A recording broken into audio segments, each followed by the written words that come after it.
in the sentence, and how to identify subject and verb in any sentence. Then we will understand what exactly is subject-verb agreement and basic rule surrounding it. So without a further go, let's get started. So what is the subject in the sentence? The subject of a sentence is the person, place, thing or idea that is doing or being something. And what is a verb in the sentence? It is the action performed by the subject or state of being. Let's understand it with an example.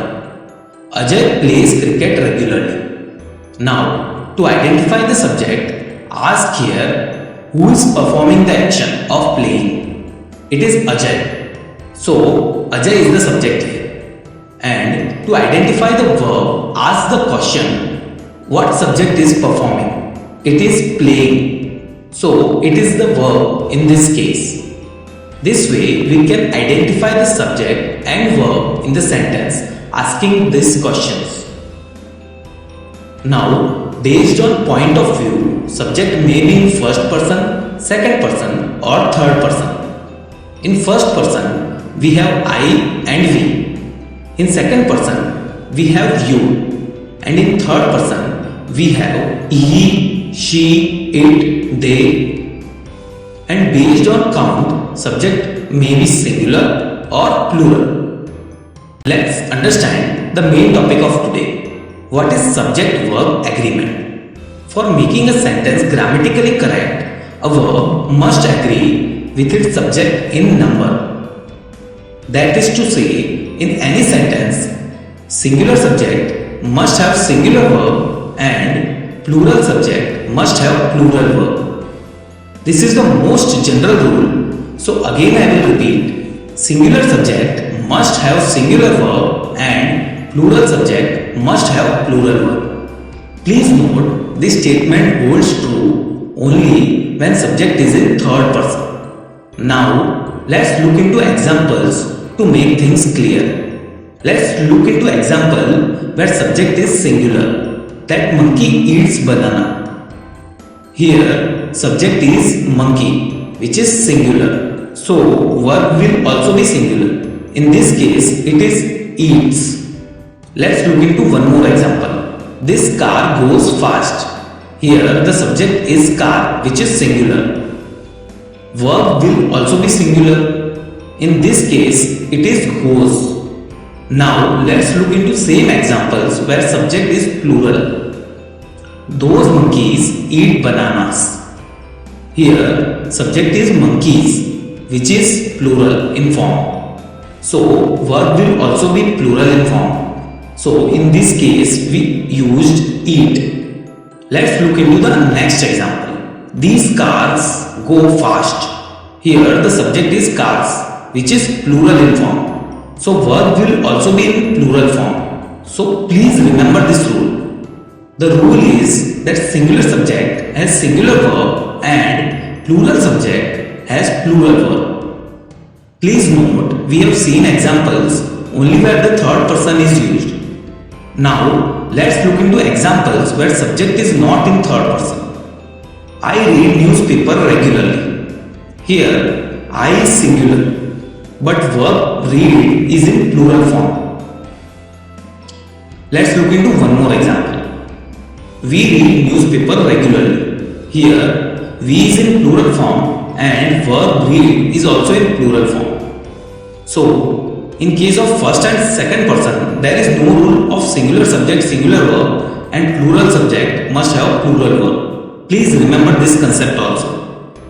There are some important rules related to subject-verb agreement. Let's start with rule number 1. Rule number 1 says two singular subjects connected by and require a plural verb.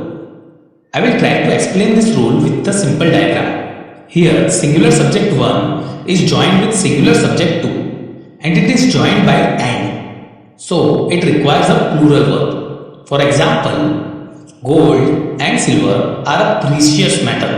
Here, gold and silver are singular subjects, but combining them both makes the meaning of those words plural. So we used are, which is plural form. Let's look into one more example. He and I were playing. Here also, combining two singular subjects, he and I makes the combination plural. So we have used a plural verb were. But there are exceptions to this rule. If the nouns suggest one idea to the mind or refer to the same person or thing, the verb is singular. For example, bread and butter is his only food. Here, bread and butter is the combination which we consider as same only. That is one thing only. So we used easier. Let's look into one more example of this kind. Time and tide waits for no one. Here we are using time and tide as a single unit for communicating the same idea. So we have used a singular verb waits. This is rule number 1. Two singular subjects connected by and require a plural verb. Also, please remember the exceptional cases. Let's look into the next rule. Rule number 2. Rule number 2 says two or more singular subjects joined by or more require a singular verb. Let's see this rule with a simple diagram. Here, singular subject 1 is joined by singular subject 2 and it is joined by or more. So, it requires a singular verb. For example, neither food nor water was found there. Here, singular subject food and water is joined by nor. So, we use singular verb was. Let's look into the next example. Either the cat or mouse has been there. Here, singular subject cat and mouse is joined by or. So, we use the singular verb has. Let's look into a different scenario in this case. If one subject joined by or nor is plural, the verb is plural and plural subject must be placed by the nearest verb. For example, neither the chairman nor the directors are present. Here the word chairman is singular but the word directors is plural. So we use the plural verb are. Please also note plural subject directors is used just before the verb are. So this is rule number 2. Two or more singular subjects joined by or nor require a singular verb. Let's look into the next rule. Rule number 3. Rule number 3 says when the subjects joined by or nor are of different persons, the verb agrees with the nearer. Let's see this rule with a simple diagram. Let's look into the examples to understand this rule. Neither you nor he is to be blamed. Here, subject you is in second person and subject he is in third person. But verb is nearer to subject he. So verb is used. Let's look into one more example of this kind. Either you or I am mistaken. Here the verb am is used as it is nearer to subject I which is in first person.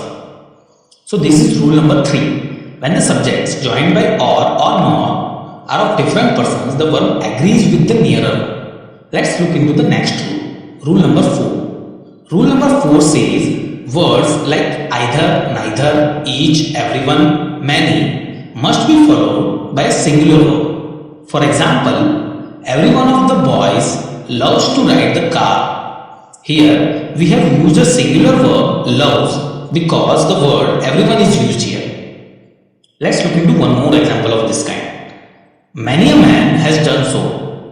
Here we have used a singular verb has because the word many is used. So this is rule number 4. Words like either, neither, each, everyone, many must be followed by a singular verb. Let's look into the next rule. Rule number 5. Rule number 5 says some nouns which is plural in form but singular in meaning takes a singular verb. For example, mathematics is the branch of study in every school. Here the noun mathematics is in plural form but it is singular in meaning. So we have used is here. Let's look into one more example of this kind. The news is true. Here the noun news is in plural form but it is singular in meaning. So we have used is here.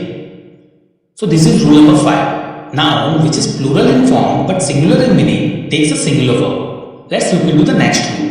Rule number 6. Rule number 6 says some noun which is singular in form but plural in meaning take a plural verb. For example, 1 dozen apple cost 1000 rupees. Here the word dozen is in singular form but it is plural in meaning. So we use the plural verb cost here. Let's look into one more example of this kind.